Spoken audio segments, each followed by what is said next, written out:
I'd like to talk to you about improvised weapons. One of the things we recommend you do is, if you can, acquire a better weapon. Get a better weapon. What makes something a better weapon? Well, it's harder than your fists or feet. It gives you longer reach, or it has a sharp edge or a point on it, or it allows you to create a distraction so that you can close the gap with the person that's attacking you, or create a distraction so you can slam a door in their face and get away from them. So I'm going to go through some common objects that you might have in your car, you might have in your office, they might be in your bathroom, your kitchen, they might be in your backpack.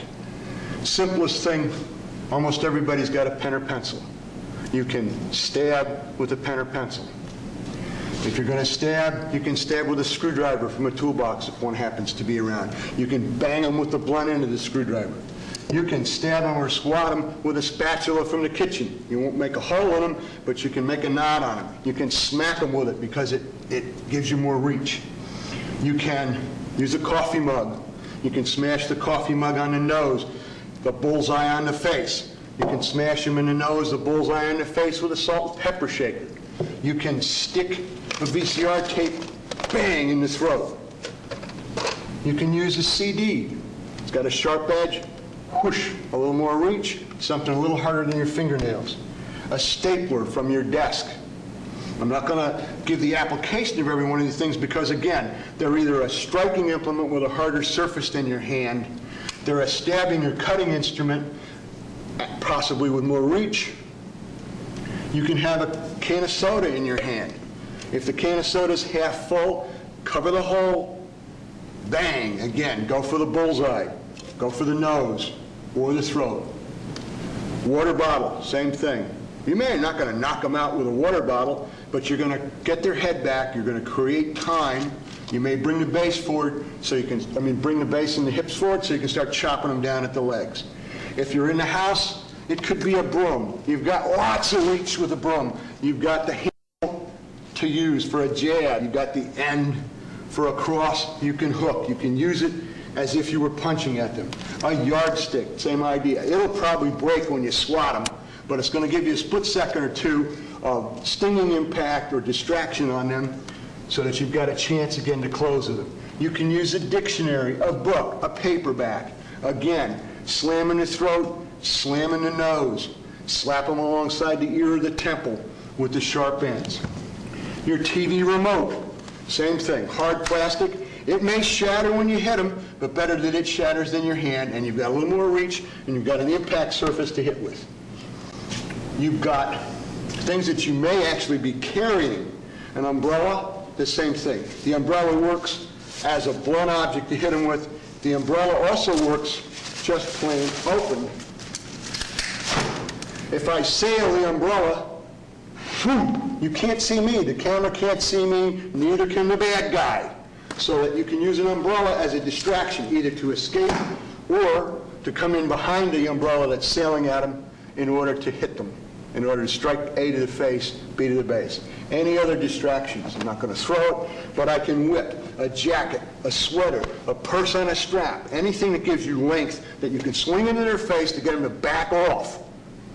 Same thing if a belt, if you have time to get the belt out. If they're on top of you, you're not going to be trying to drag your belt out. But clearly I've got a sharp metal buckle on the end of a piece of cloth. I've also got something I can wrap around somebody's neck or wrap around an arm to pull them off balance. In terms of distractions, I might be wearing a hat. If I have a hat, I can use the hat the same way as the umbrella, the same way as a swinging piece of cloth. I can say, hey, and bam, the hat goes in the face. Or I can take the hat off, and I want to throw it out and swirl the hat, throw it to them for them to catch it. They're either going to duck it or catch it. Either way, they've been distracted for what I'm doing next, which is I'm coming in behind that object to do a strike to the face and then go to work on the base. Talking about things you can throw. A handful of change, coins, wham, in their face. Again, you're not going to knock anybody out with some pennies from the piggy bank, but you are going to distract them and keep them from coming after you. If you happen to be carrying a walking stick... Hold on a second. Can you pause on that camera? Pause. Yes. Go ahead. Talking about other things you can toss. I'll just throw them up in the air, but I've got coins. If I throw coins in their face, I'm going to get a distraction. You're not going to knock someone out with pennies from your piggy bank, but you are going to distract them. And you're probably going to bring your face back. If you're coming in behind that, you've got a possibility to strike at the face. You've got a good possibility to just shin kick right there. You've driven them back. They're probably off balance. It's a good time to carry out the second half of the attack, chop them down at the base. Talking about things you can hit them with, you might be carrying a cane. A cane, especially any kind of good solid wooden cane or walking stick. Difference between a cane and a walking stick: the cane has a handle or a hook at the top. The walking stick just has a knob. But either one of them can be used to jab, to cross, to hook, and then taken up baseball fashion. The first strikes were to the torso or the face, and blam, blam, down at the shins, down at the lower legs. Chop them down from the bottom of the tree. You can take a magazine or a newspaper. You could just slap them with it. That doesn't do much. If you have time while you're talking to them and you say, look, I don't want any trouble, you roll this up, you've made a tube out of it. Paper's made out of trees. It's ground up wood. Once you roll it back, you've turned it back into its original object. Somebody says, well, you can't do much of anything with a magazine. And I say, yes, I can. If I put that on the bullseye in your face, or if I drive that into your solar plexus, or I drive it into your groin, I've done the same thing with this rolled up magazine. Clearly much shorter, but I've done the same thing as if I had this stick to poke you with. So that and again, you can think of other improvised weapons. We're not trying to give you a catalog of everything. One of the common improvised weapons that you can use are your keys. Don't do anything fancy with them. Hold them in your hand just like you were going to put them in a lock. Because when you're finished using it as an improvised weapon, you may want to get in your house, slam the door, and call the police. You may want to get in your car and drive off and leave the scene. The key can be used to poke, eyes, throat. The key can be used to slash. It's got a sharp edge on it. You can slash with your keys. You can poke and slash. It's a great improvised weapon. You can defend yourself with a credit card.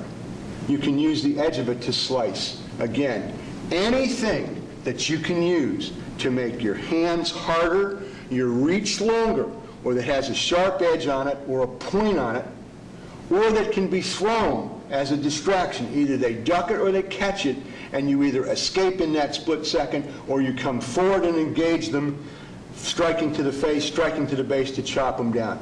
We haven't in any way covered everything that could be used as an improvised weapon. The word is improvised. You need to look at your surroundings and say, when I'm being attacked, what can I use as a weapon? And it's up to you to think of those things